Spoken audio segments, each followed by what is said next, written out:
Welcome to my channel logic play. வாங்க கிளாஸ்க்குள்ளே போகலாம். Okay students, இப்போ நம்ம பார்க்க போகிறது third sum, integrate the following. இந்த கேட்டகரியில் பார்த்தீங்கன்னா ஒரு டூ ஃபார்முலாஸ் யூஸ் பண்ணுறாங்க. ஃபர்ஸ்ட் நம்ம ஃபார்முலாஸ் என்னன்னு பார்த்துக்கலாம். ஓகேவா? So integral 1 divided by x dx equal to log the x என்ன ஆகுது, modulus of x plus c. இது ஒரு formula. Then integral e power x dx equal to e power x plus c. ஓகேவா? So இன்னொரு formula என்ன அப்படின்னு பார்த்தீங்கன்னா integral k for example k வந்து கான்ஸ்டன்ட் டேர்மாக வச்சுக்கலாம். ஆக்சுவலி c தான் கான்ஸ்டன்ட், அவங்க ஒரு ஆல்ஃபபெட்டாக கொடுத்துருக்க வாசி நம்ம கேவை எடுத்துக்கிறோம். So k dx equal to kx plus c. ஓகேவா? இது எல்லாத்துலேயுமே c என்ன ஆகும், it's a constant term where c is a constant. ஓகேவா? ஓகே, இது இந்த மூணு ஃபார்முலா வச்சு தான் நம்ம நெக்ஸ்ட் இந்த தேர்ட் செட்டில் உள்ள சம்ஸ் போட போகிறோம். ஸோ ஃபர்ஸ்ட் சம் என்ன அப்படின்னு பார்த்தீங்கன்னா 12 பவர் கியூப்.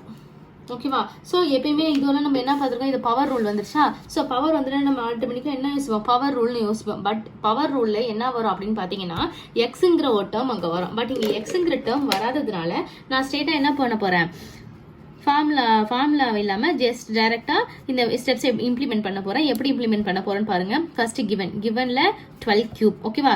தென் டு ஃபைண்டில் என்ன எழுத போகிறோம், இன்டெகிரேட். ஓகேவா? Integrate 12 cube. Integrate 12 cube. Then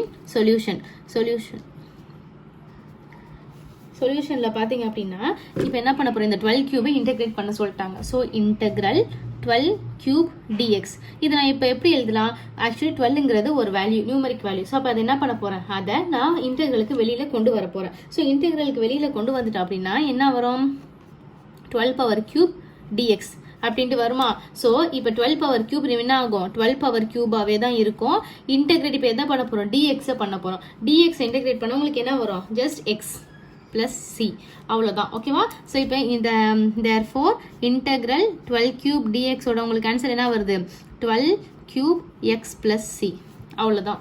okay, அவ்வளோதான் ஸ்டூடெண்ட்ஸ். இதில் ஒன்றுமே இல்லை, ஜஸ்ட் அது கான்ஸ்டன்ட் டேர்ம் எடுத்து வெளியில் போகிறீங்க, வெளில போட்டு அதை இன்டெகிரேட் பண்ணுறீங்க, இன்டெகிரேட் பண்ணிவிட்டு நீங்கள் ஆன்சரை கொடுத்துட்டீங்க. அவ்வளோதான். ஓகேவா? இப்போது செகண்ட் சம் பார்க்க போகிறோம். செகண்ட் சம் பார்த்தீங்கன்னா x power 24 divided by x power 25னு கொடுத்துருக்காங்க. ஓகேவா? இதை எப்படி சார்ட் அவுட் பண்ணலாம் அப்படின்னு பார்க்கலாமா. ஸோ ஃபர்ஸ்ட் கிவனில் கொடுத்துருக்க வேல்யூஸை எழுத போறீங்க. So x power 24 divided by x power 25. Then என்ன எழுதுவோம், டு ஃபைண்டில் என்ன செய்ய போகிறோம், இதை இன்டெகிரேட் பண்ண போகிறோம். Integrate x power 24 divided by x power 25. ஓகேவா? then solution. ஓகே, சொல்யூஷன் இப்போ என்ன செய்ய போகிறோம் அப்படின்னா x power 24 divided by x power 25. இதை என்ன செய்யலாம் அப்படின்னு பார்த்தீங்கன்னா ஈக்குவல் டு இங்கே என்ன இருக்குது, 24 இருக்குது, இங்கே என்ன இருக்குது, 25 இருக்குது. ஜஸ்ட் ஒரு எக்ஸோட வேல்யூ மட்டும்தான் உங்களுக்கு கூட இருக்குது. கரெக்டாக? அப்போ நம்ம என்ன செய்யலாம் அப்படின்னு பார்த்தீங்கன்னா இப்போ உங்களுக்கு குழப்பமாக இருக்க x power 24 into 1 divided by x power 25 எழுதிக்கிறேன்.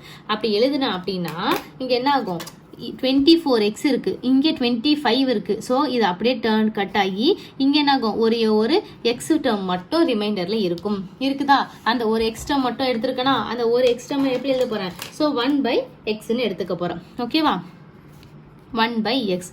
ஸோ 1 by x நம்ம ஃபார்முலாவில் நான் எழுதி போட்ட ஃபார்முலாவில் பாருங்கள், integral 1 by x dx equal to அதோட ஆன்சர் என்ன, log modulus of x plus c. ஓகேவா? ஸோ அவ்வளோதான், நம்மளுக்கு ஆன்சர் வந்துருச்சு. பட் நம்ம என்ன செய்ய போகிறோம், இப்போ கொஸ்டினோட சேர்ந்து எழுத போகிறோம். ஓகேவா? ஸோ ஹென்ஸ் இன்டெக்ரல் என்ன கொடுத்துருக்காங்க, x power 24 divided by x power 25 dx. அதோட ஆன்சர் என்ன, log modulus of x plus c. அவ்வளோதான் ஸ்டூடெண்ட்ஸ். ஏதாவது டவுட் இருக்குது அப்படின்னா எனக்கு கமெண்ட் செக்ஷனில் கேளுங்க, நான் உங்களுக்கு ரிப்ளை பண்ணுறேன். தேர்ட் சம் பார்க்க போகிறோம். தேர்ட் சம் என்னன்னு பார்த்தீங்கன்னா இ பவர் எக்ஸ். ஓகேவா? ஸோ ஆஸ் யூஸ்வல் கிவன்லேருந்து ஸ்டார்ட் பண்ணிடலாம். கிவன் என்ன கொடுத்துருக்காங்க, இ பவர் எக்ஸ். ஓகேவா? டு ஃபைண்டில் நம்ம என்ன எழுத போகிறோம், இன்டெகிரேட் e power x. ஓகேவா? then solution. கொஸ்டினில் இப்போ என்ன பண்ண போகிறோம் இ பவர் எக்ஸை டிஃபரன்ஷியேட் பண்ண போகிறோம். ஸோ இ பவர் எக்ஸ் என்ன ஆகுது அப்படின்னு பார்த்தீங்கன்னா நம்ம ஃபார்முலாவில் டைரெக்டாகவே அந்த ஸ்டெப் கொடுத்துருப்பாங்க.